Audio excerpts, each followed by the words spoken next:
अस्सलामु अलैकुम वरहमतुल्लाहि ताला वबरकातुहू। साबिक़ नाज़रीन, उम्मीद है आप खैरियत से होंगे। आज मेरा आपकी खिदमत में हाजिर होने का मकसद ये है कि आपको ये मालूम है कि पूरे पाकिस्तान में जो सूरत हाल इस वक्त जा रही है, जो मामलात इस वक्त चल रहे हैं, लोगों के पास छत नहीं है, लोगों के पास खाने के लिए अखराजात नहीं है, खाना नहीं है, रिहाइश नहीं है। तो अल्हम्दुलिल्लाह सुम्मा अल्हम्दुलिल्लाह, आस्ताना आलिया खानकाह आबदिया सरहाली शरीफ से हमारा ये पैगाम है कि हमारी खानका जो है, हमारा आस्ताना, अल्हम्दुलिल्लाह हम अपने आस्ताना के दरवाज़े उन लोगों के लिए खोल रहे हैं, अपने इदारों के दरवाज़े उन लोगों के लिए खोल रहे हैं जो इस वक्त इस परेशानी में मुब्तला हो चुके हैं।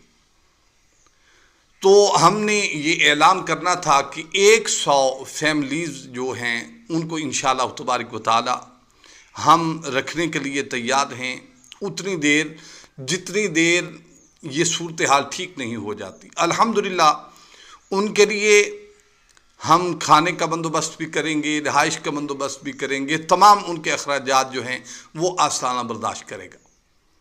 और इंशाअल्लाह तबारक व तआला हमारे बड़े मराकिज़ जो हैं हमने उनके दरवाज़े भी खोल दिए हैं। और ये 100 फैमिलीज़ का मतलब ये है कि तकरीबन 2 से 3 हज़ार बंदा, जिनके खाने रिहाइश का तमाम बंदोबस्त जो है वो हम अपने ज़ुम्मा लेते हैं अल्लाह के फज़ल व करम से। इसकी सबसे बड़ी वजह ये है कि जब आपका मुसलमान भाई को परेशान हो, इंसानियत किसी ऐसी चीज़ में मुब्तला हो, तो दूसरे इंसान को ज़रूर अपनी कोशिश है वो करनी चाहिए। ये मैं तमाम की खिदमत में ये अर्ज़ करता हूँ कि आप हजरात भी अपने दरवाज़ों को खोल दीजिए। इस वक्त उम्मत मुहम्मदिया सल्लल्लाहु अलैहि वसल्लम परेशान हाल हैं।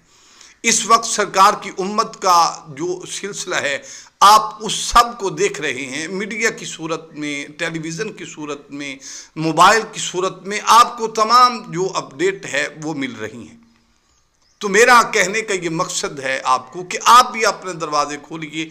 इस वक्त आपकी ज़रूरत है उम्मत मुहम्मदिया को, परेशान हाल इंसानियत को आपकी ज़रूरत है। सबसे बेहतरीन इंसान वो है जो किसी दुखी इंसान को सहारा देता है। देखें, उनका माल ख़त्म हो गया, उनकी जो औलाद है उस औलाद में से भी कुछ ऐसे बच्चे हैं जो पानी की नज़र हो गए। तो इस वक्त वो दुखी लोग हैं, उनको आप सहारा दीजिए, उनके माल को महफूज कीजिए, उनकी औलाद को महफूज कीजिए। मैं पूरे पाकिस्तान में तमाम उलमा को और तमाम मुहिब्बीन को ये दावत मोहब्बत दे रहा हूँ कि आप भी अपने दिल को खोलिए, अपने दरवाजे उन लोगों के लिए खोल दीजिए।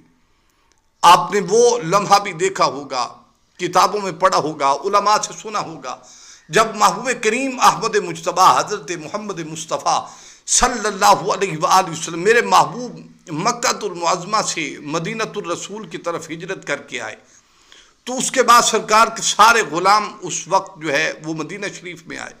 किसी के पास घर नहीं था, किसी के पास कुछ नहीं था। तो अल्लाह के हबीब ने फरमाया, सहाबा जी या रसूल अल्लाह सल्लल्लाहु अलैहि वसल्लम, फरमाया इन लोगों की मदद कीजिए। तो मेरे रब की इज़्ज़त की कसम, इस वक्त आपकी मदद की ज़रूरत है उन लोगों को, उनके बच्चों को, उनके घर वालों को, उनकी ये जो सिलसिला चल रहा है इस वक्त आपकी बहुत ज़रूरत है। अपने दिल को खुला कीजिए, अल्लाह ताला तमाम असबाब जो है वो पैदा फरमाएंगे। और जो इस चीज़ में शामिल होना चाहते हैं, जो इस चीज़ में हिस्सा मिलाना चाहते हैं, हमारे शाना बिशाना खड़े हो सकते हैं, वो भी हमसे रब्ता कर सकते हैं अल्लाह के फज़ल करम से। लेकिन अपने तौर पर हमने ये हौसला किया है, हम खड़े हो चुके हैं अल्लाह के फज़ल करम से। हमारे आस्ताना की तरफ से उन लोगों की मदद जो है वो जारी हो चुकी है, लंगर शरीफ की सूरत में, बिस्तर की सूरत में, उनकी तमाम मदद जो हम कर सकते हैं अल्हम्दुलिल्लाह उसका आगाज़ हम कर चुके हैं। हम आपको दावत मोहब्बत भी देते हैं, और जो ये नंबर जो हैं वो ऊपर आ रहे हैं, आप इन नंबर्स पर रब्ता कर सकते हैं। 100 फैमिलीज़ जो है الحمدللہ ہم ان کو رکھنے کے لیے تیار ہیں، ان کا خیال رکھنے کے لیے تیار ہیں۔ اللہ کے فضل و کرم سے ان کا سارا جتنے اخراجات ہوں گے ہم ان تمام اخراجات کو برداشت کرنے کے لیے تیار ہیں، اور امید ہے آپ حضرات بھی اس میں شامل ہوں گے۔ جس صورت میں بھی ہو سکے جان مال تن من دن اس میں اپنا پیش کیجئے۔ اس وقت امت محمدیہ کے لیے ایک قدم بڑھائیے۔ السلام علیکم ورحمۃ اللہ وبرکاتہ۔